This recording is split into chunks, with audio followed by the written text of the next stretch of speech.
Well, tonight we're beginning a brand new chapter in the book of Acts, Acts chapter 25. In many ways, we're on the home stretch. There's 28 chapters in Acts, so we're getting there. We're in chapter 25. We're part of this big section of Paul's witness before Jews, Gentiles, and kings.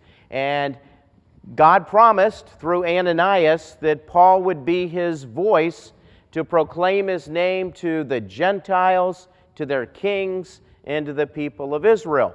And in this section of Acts, that verse is being fulfilled. That's exactly what Paul's doing, mainly through court cases, giving a defense, a testimony, a speech. He is proclaiming the message of Christ to Jewish people, Gentile people, and also, as we'll look in a few weeks, to a king.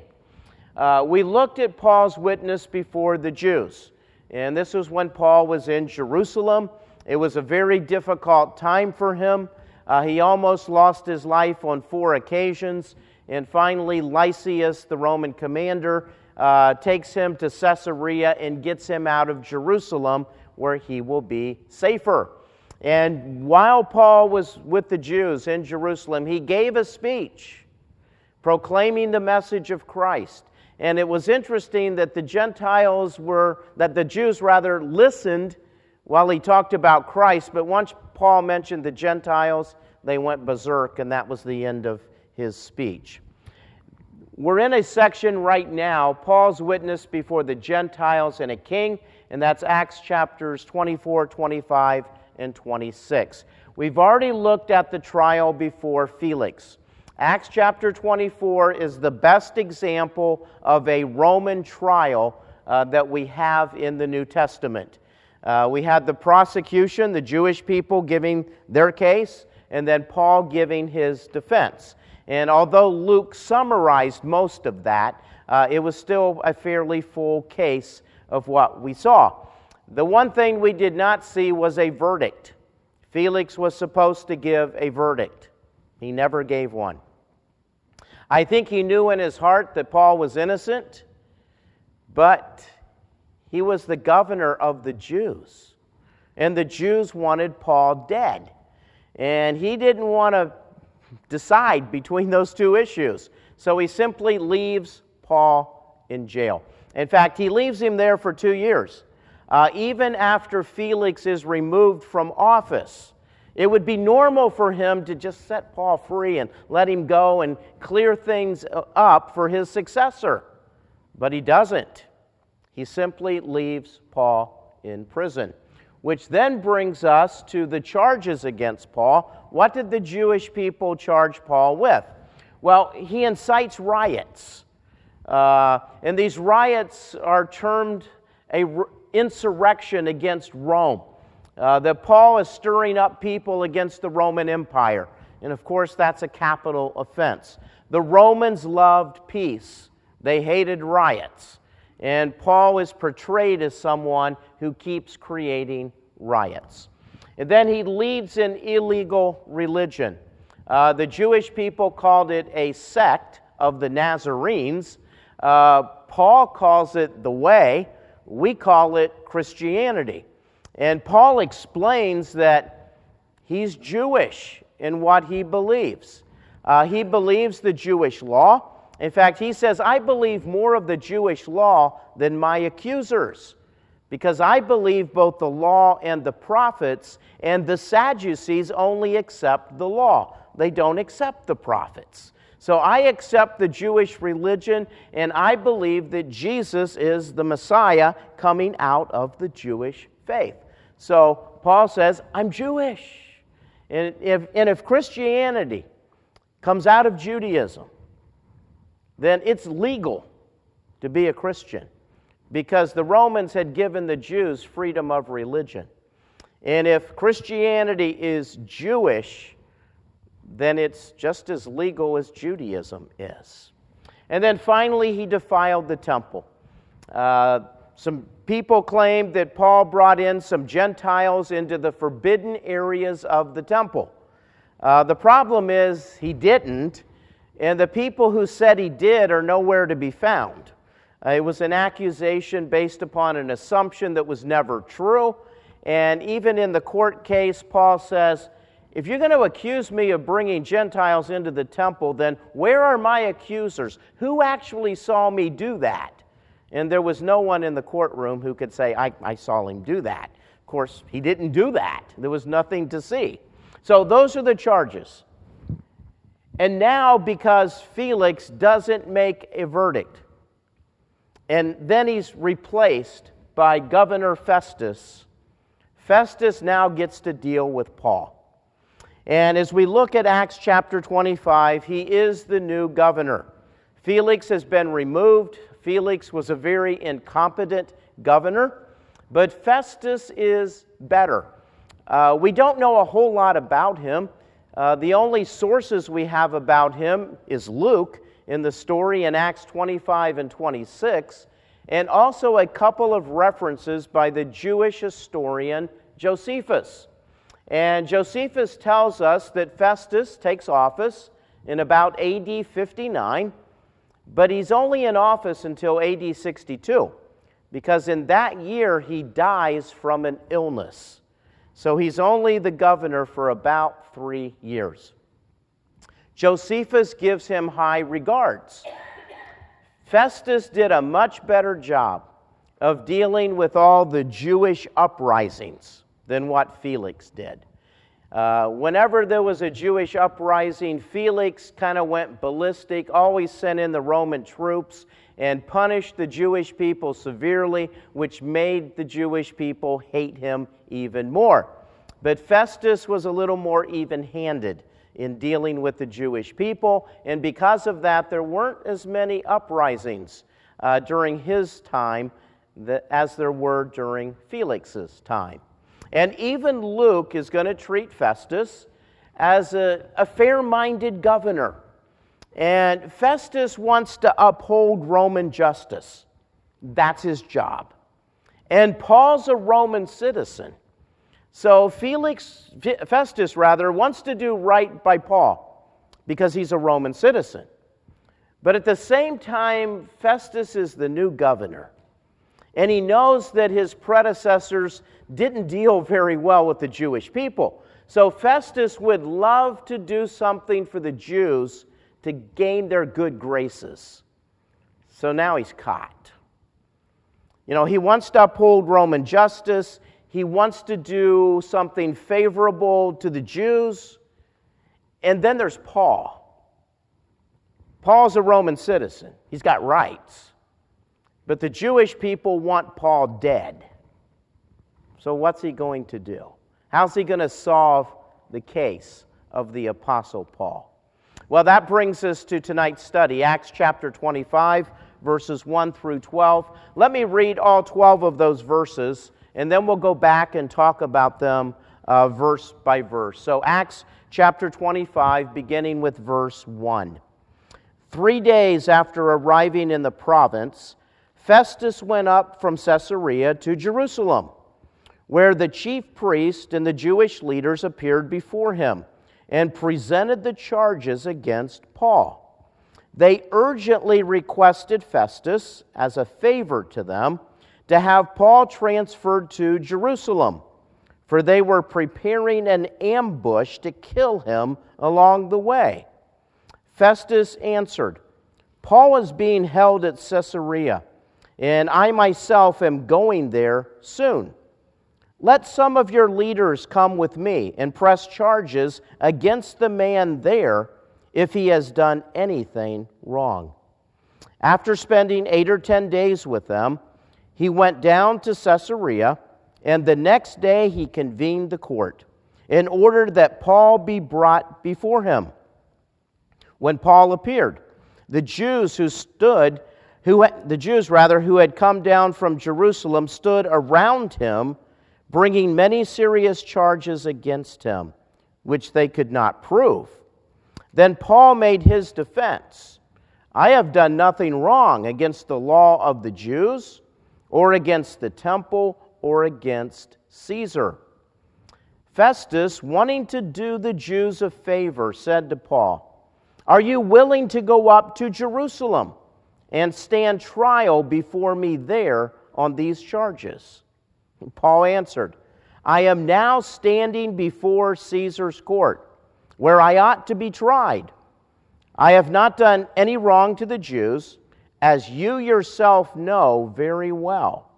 If, however, I am guilty of doing anything deserving death, I do not refuse to die. But if the charges brought against me by these Jews are not true, no one has the right to hand me over to them. I appeal to Caesar."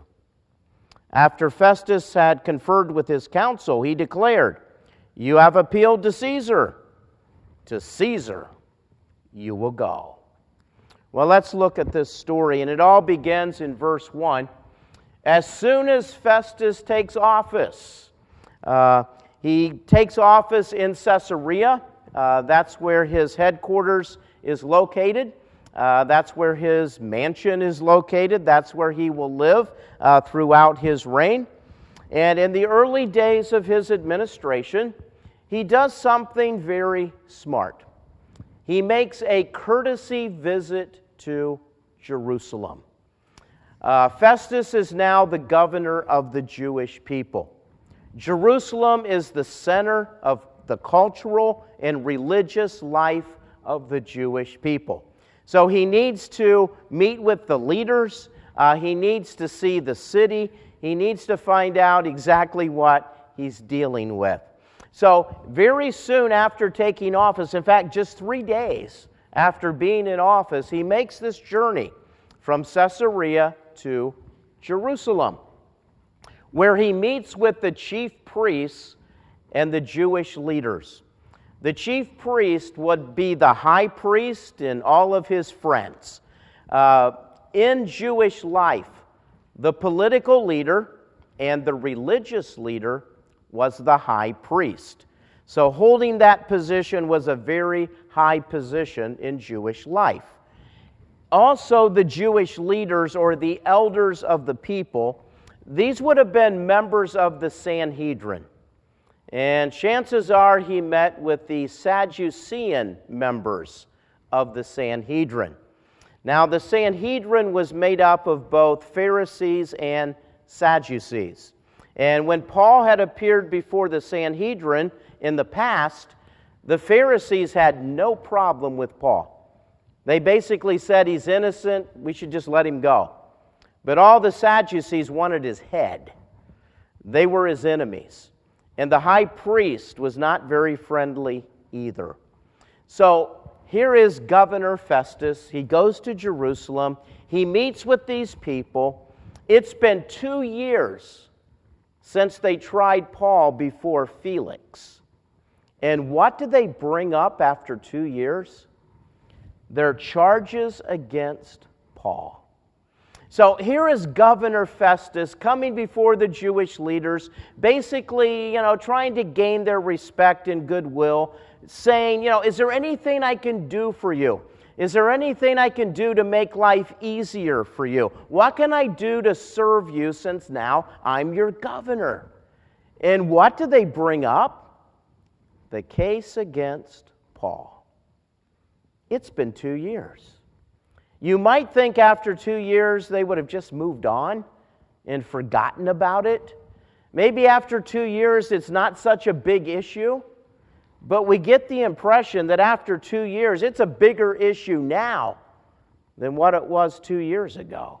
So the first chance they get, they bring up to Governor Festus that there's a man in Caesarea named Paul, and we have charges to bring against him. So this issue is not going to go away. Verse 3 says, they urgently requested Festus, as a favor to them, to have Paul transferred to Jerusalem. Now, Governor Festus shows up, and yes, he wants to gain the goodwill of the Jewish people. His predecessors had done a horrible job of gaining the goodwill of the Jews.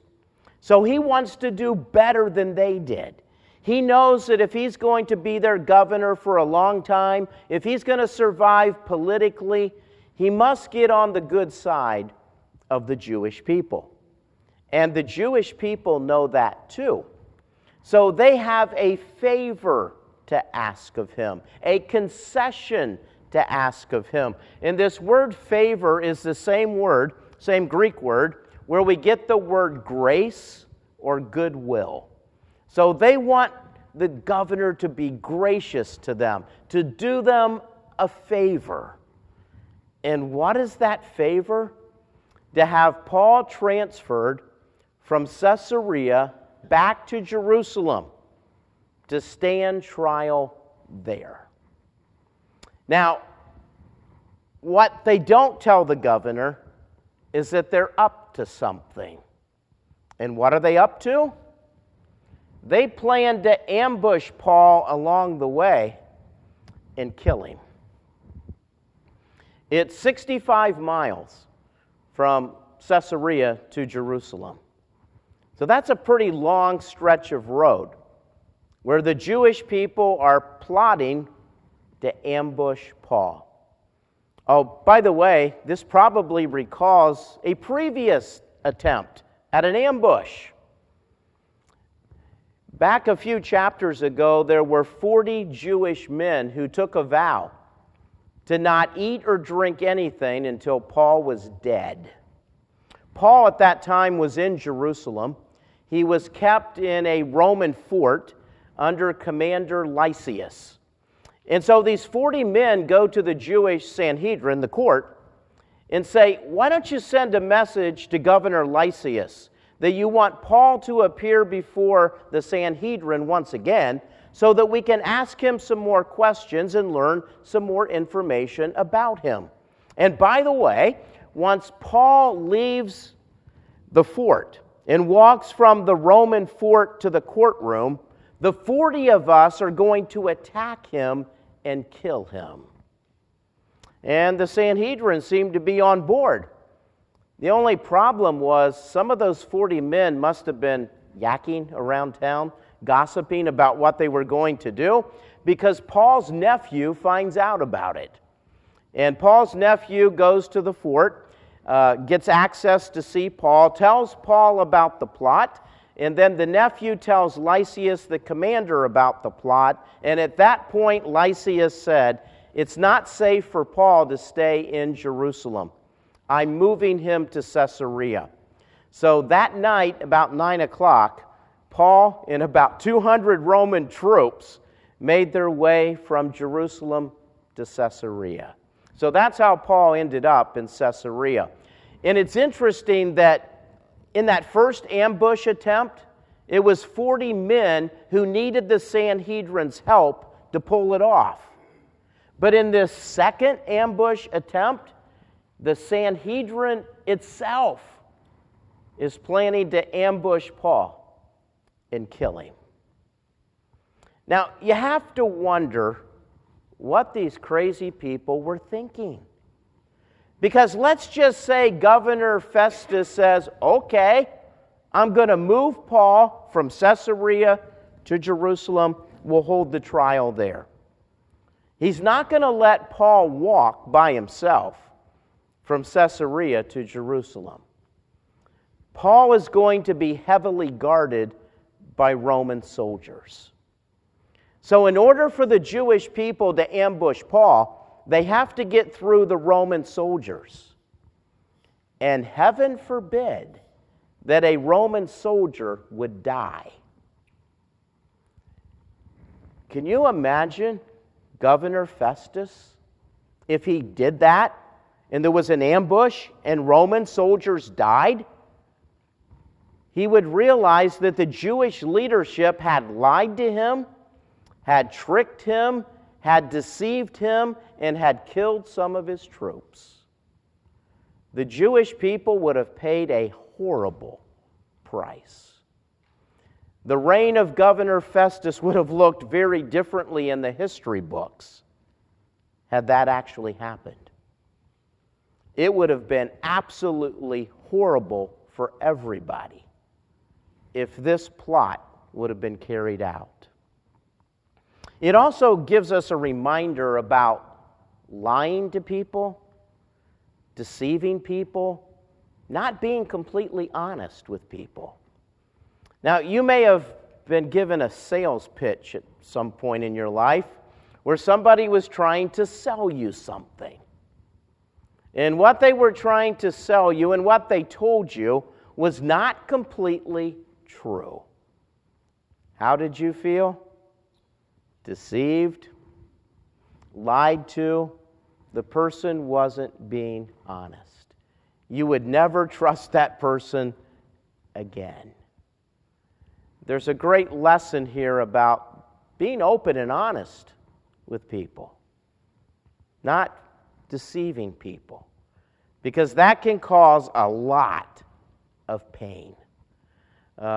In families, in relationships, when there's that sense of somebody's not being honest, somebody's being deceptive, there's a lot of emotional hurt and pain.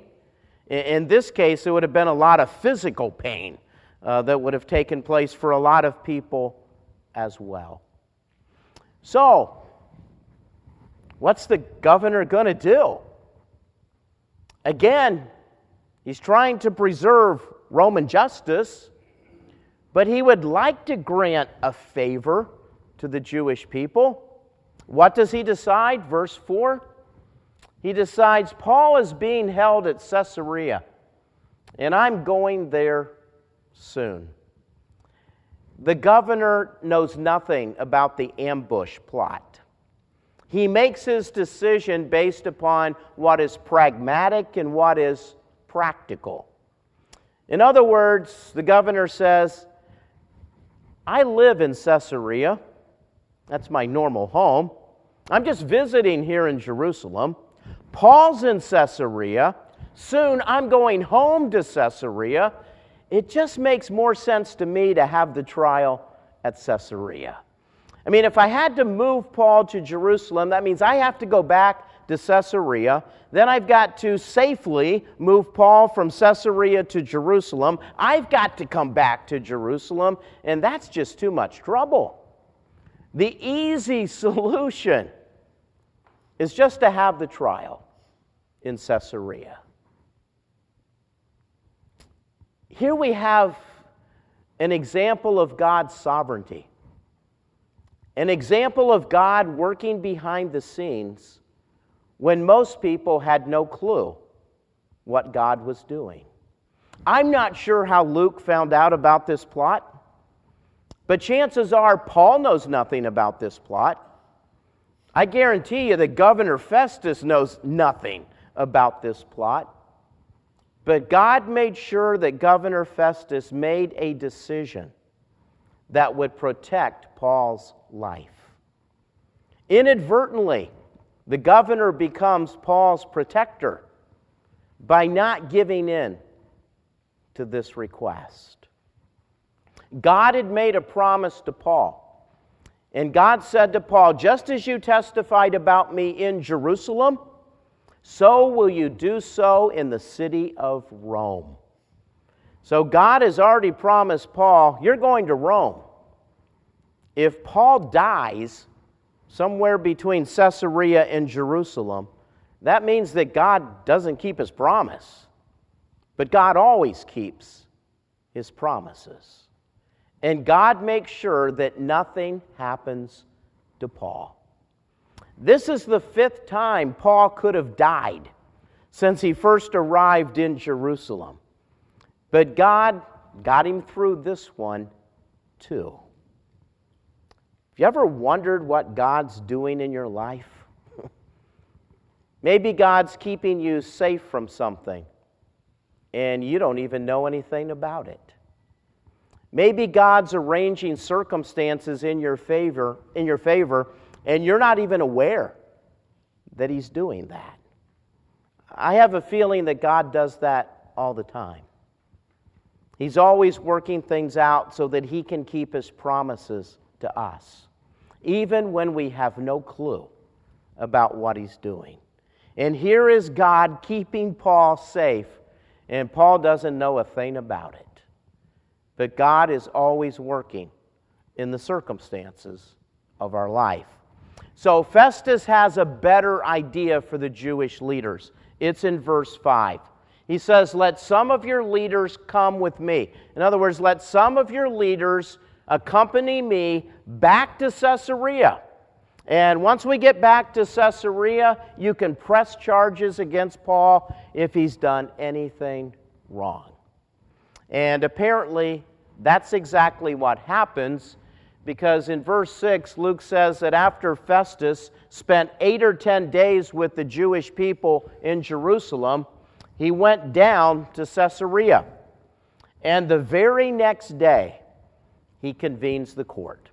So the Jewish leaders must have followed him home.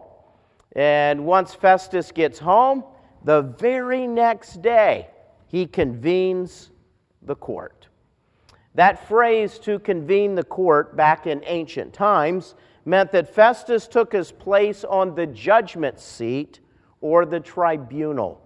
He took his spot in the judge's chair, ready to hear the case. The modern equivalent would be that the judge would put on his robe, have a seat on the bench with gavel in hand. We are ready for court to begin. Governor Festus wants to resolve this case. He wants the case settled once and for all.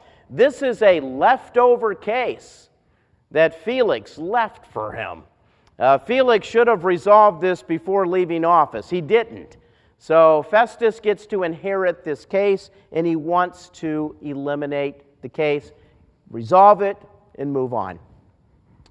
Verse 7 is rather interesting. When Paul appears in court, the Jews who had come down from Jerusalem stood around him. I mean, it's like they surrounded him. Physically, they surrounded him, and they surround him with some rather severe charges. You almost get the case, you go, I'm glad I'm not Paul at that point. You know, Paul is surrounded by all these Jewish people, and they have serious charges to bring up against him. Luke says they can't prove them. Luke also doesn't tell us what the charges are. Why? Because he already told us what the charges were in chapter 24. And in writing this story, Luke sees no reason to simply repeat this court case. Chances are what was said in chapter 25 before Festus is the same thing that was said in chapter 24 before Felix. So what are the charges? Well, Paul causes riots, and that's an insurrection against Rome. He's breaking Roman law. Paul has started an illegal religion, one that we don't recognize as Jewish people. And Paul has violated the Jewish temple by bringing Gentiles into places in the temple where they don't belong. Those are the charges. Luke says they can't prove any of them. Why? It's been 2 years. They didn't have any eyewitnesses 2 years ago. They definitely have no eyewitnesses at this point. In a modern court, a lawyer would stand up and say, "Judge, this is nothing but hearsay. You should throw the case out of court." They don't even have a case. There's no eyewitnesses, there's no evidence. This is hearsay. That's all they've got. And that's what Luke basically says. And in verse 8, when Paul gives his defense again, Luke doesn't give us the long defense because Paul gave his defense back in chapter 24. Here he simply summarizes it. I have done nothing wrong against the law of the Jews. I keep the law of the Jews. I'm very Jewish in what I believe. I even believe in the Jewish Messiah, which many of my accusers don't believe in. I keep all the Jewish scriptures, and my accusers don't even believe in all of them. I'm more Jewish than my accusers are. I didn't violate the temple, didn't take any Gentiles into the forbidden area, and there's no one here in court who can say that I did. And I'm not causing an insurrection against Caesar either. I've done nothing to violate Roman law. That's Paul's defense. Paul says, I'm a good Jew, and I'm a good Roman citizen. I've broken no Jewish law. I've broken no Roman law either. So what's the verdict? Well, the verdict is in verse 9. And once again, there is no verdict. Felix didn't give a verdict. Festus is not going to give a verdict. We get the impression that Festus believes that Paul is just as innocent as what Felix believed that he was. Festus hears the case and goes, there's nothing here. There's no case. However, Festus says, I've got a problem. I want to preserve Roman law, but I'm also the governor of the Jews. And I'd love to make these Jewish people happy, so they'll be happy with me and like me, so that I can live long and be prosperous as their governor. So what am I going to do? So he will ask Paul a question. Are you willing to go up to Jerusalem and stand trial before me there on these charges? It's interesting that Festus says it's going to be a Roman trial because you're going to stand trial before me. In other words, I'm not just going to hand you over to the Sanhedrin and let them be the judge and jury in this case. No, it's going to be a Roman trial in the city of Jerusalem. I'll still be the judge. But what does Festus really have in mind? Well, it could very well be that Festus has in mind, okay, there's nothing to this case. Maybe when I get to Jerusalem, there'll be a better case they can make against Paul. And maybe I'll form an advisory committee that can advise me about how to rule on this case, which means that I'll make the final decision, but I'll get some input from the Jewish people on how to rule in this case. And Paul is probably thinking about that point, no. This would be extremely dangerous for me to go to Jerusalem and be tried there, even in a Roman court, if the Roman governor wants to do a favor for the Jewish people. How has this worked for Paul so far? Well, Felix wanted to do a favor for the Jewish people, so he leaves Paul in jail for 2 years. Doesn't do anything with the case, won't render a verdict, just leave him in jail. And now it looks like Festus wants to do something similar. There's a big difference between favor and justice. If somebody is being shown favor over another, there is no justice. Paul wants Roman justice, but what it looks like is going to happen is the governor's going to do the Jewish people a favor, which isn't going to end well for him. Now, if we look at a potential trial in Jerusalem from Paul's perspective, let's say he wins the trial. He's declared innocent. He's going to be set free in Jerusalem. What's the odds he makes it out of the city alive? Not very good. And once he gets to Jerusalem and the governor hears all of the disruption by the Jewish people, will the governor declare Paul innocent and take a chance on the Jewish people rioting against him in the city? That would be an interesting move. Paul knows he can never go back to the city of Jerusalem. There's too many people there who want him dead.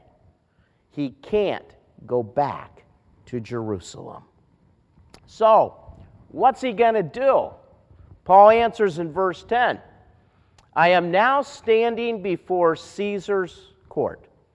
Now, Caesar's not there, but the Roman governor, Festus, is there, and he is making a ruling, or should be making a ruling, in the place of Caesar. It's a Roman court. It's Caesar's court. And there should be a verdict in that court. And Paul says, this is where I ought to be tried. I'm a Roman citizen. I have a right to be tried in a Roman court. I have not done any wrong to the Jews, as you yourself know very well. Paul gets very bold at that point and basically says, Governor Festus, you absolutely know, as a Roman governor, I've done nothing wrong. I haven't broken a Jewish law, and you know for sure that I've not broken a Roman law. So do the right thing. Declare me innocent. Let me go. That's what you ought to do. That would be the right thing to do. Paul goes on to say, if I'm guilty of doing anything deserving death, then I'll die. But if the charges brought against me by these Jews are not true, and you know they're not true, then you should not hand me over to the Jewish people. Don't do them a favor. Do the right thing. Don't show favoritism. Exercise justice. That's what you ought to do. But Governor, I don't think you're going to do that. I don't think you've got the guts to do it. So, I appeal to Caesar. What in the world is Paul doing?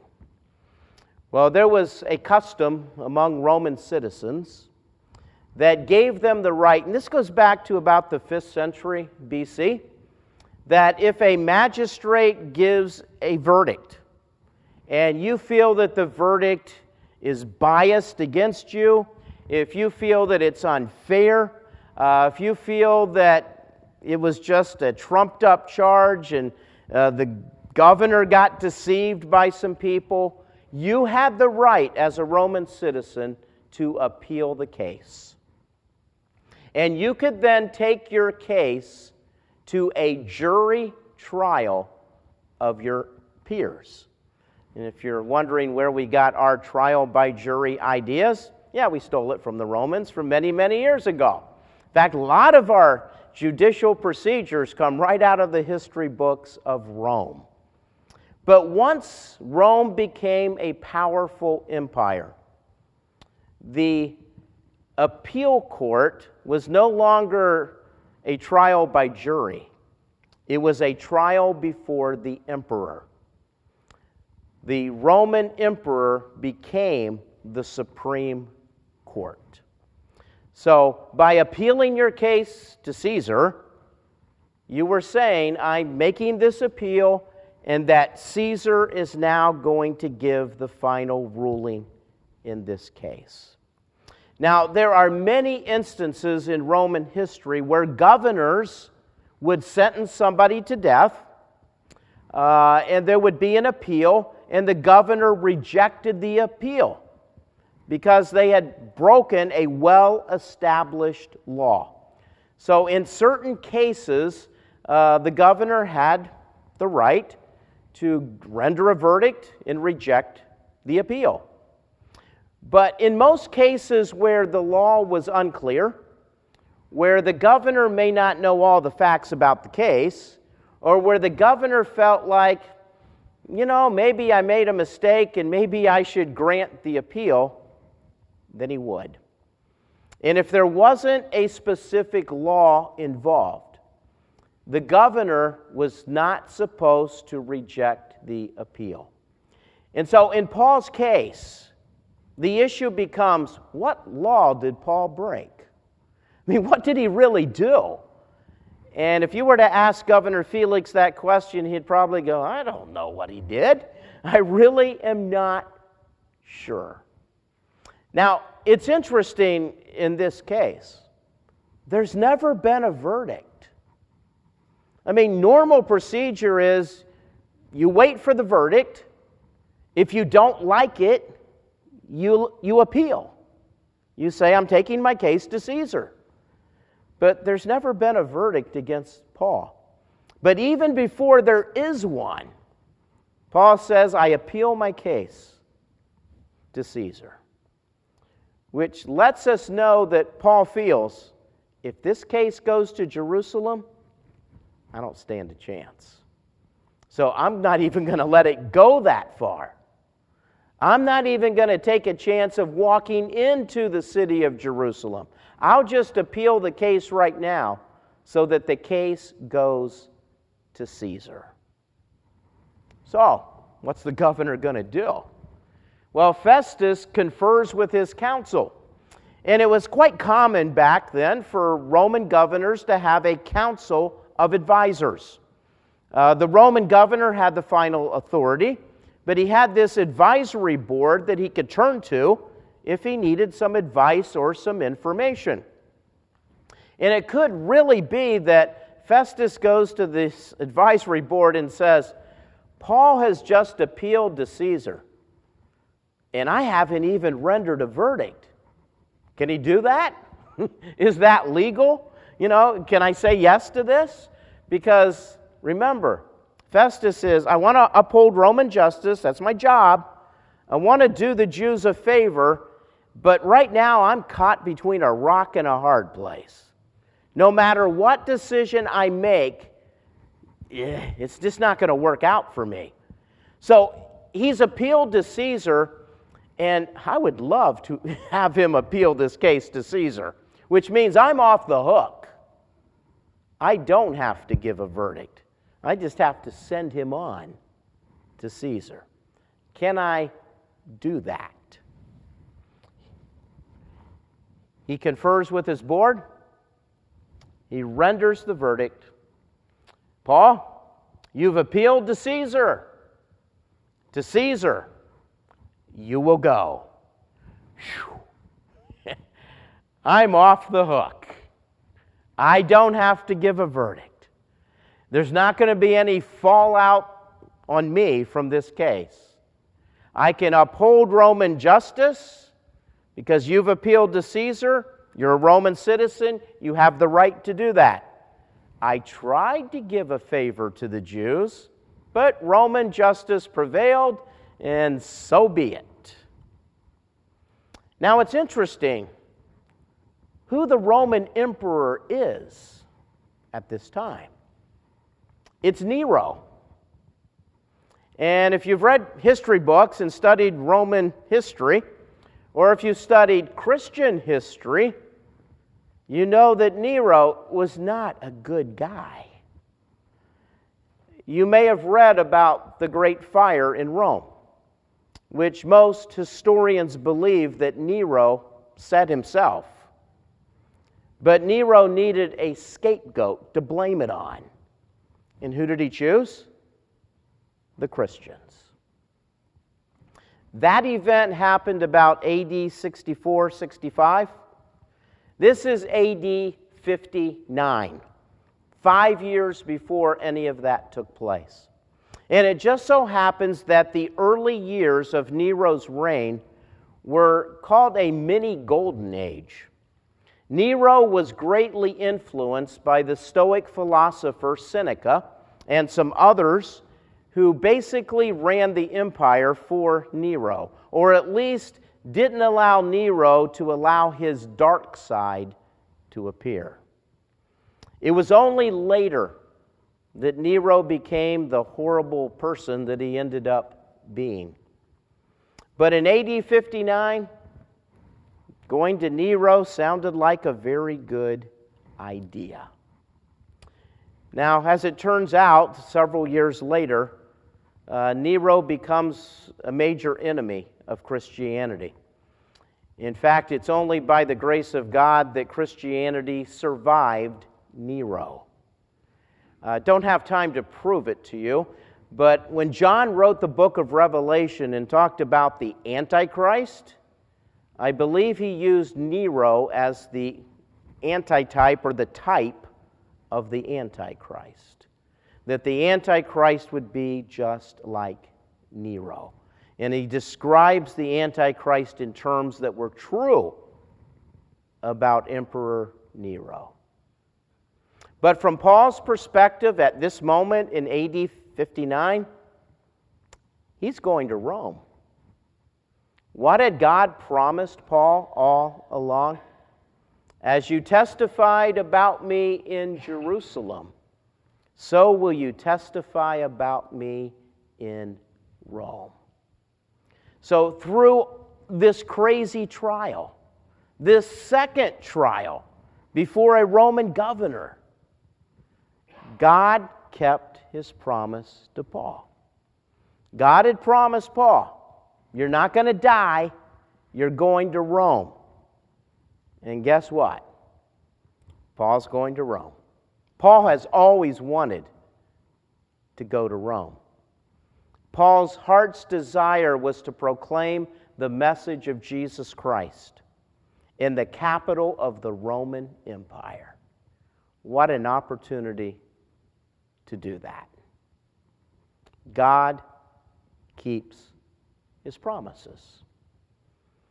And many times in life, we sometimes will wonder, is God going to keep his promises to me? Is God going to work in this circumstance? Is God even going to show up in this circumstance? Sometimes we doubt. Sometimes we wonder. But God always keeps his promises. He's faithful to his word. And God works behind the scenes in mysterious ways that we don't even know about, so that in the end, God will keep his promise. 5 times so far, Paul could have died. But that can't happen because God made a promise. You are going to Rome. Well, Paul is going to make a journey to Rome very soon, but in the rest of chapter 5 into chapter 26, there's another character that appears.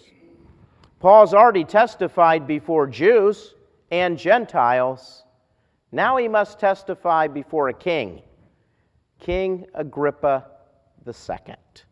And the next time we get together, we will take a look at King Agrippa II in the relationship that he has with Paul and what he has to say about Paul and what Paul has to say to him. But as we close tonight, let's always remember, God's working behind the scenes, even when we're not aware of it. And God always keeps his promises. Heavenly Father, thank you that you are such a good God.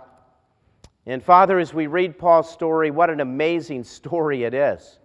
It's a story that nobody could have ever made up. It was that bizarre. But through all of those crazy circumstances, you worked things out according to your plan. You made a promise, you kept it. Paul remained safe, even though the circumstances are horribly against him. And Father, thank you that you are working in our lives. You're growing our faith. You are developing our trust in you. And we are moving forwards because of what you're doing. We are growing because you are working in our lives. Thank you for your promises. Thank you for your presence. Thank you that you are always there with us. In Jesus' name I pray. Amen.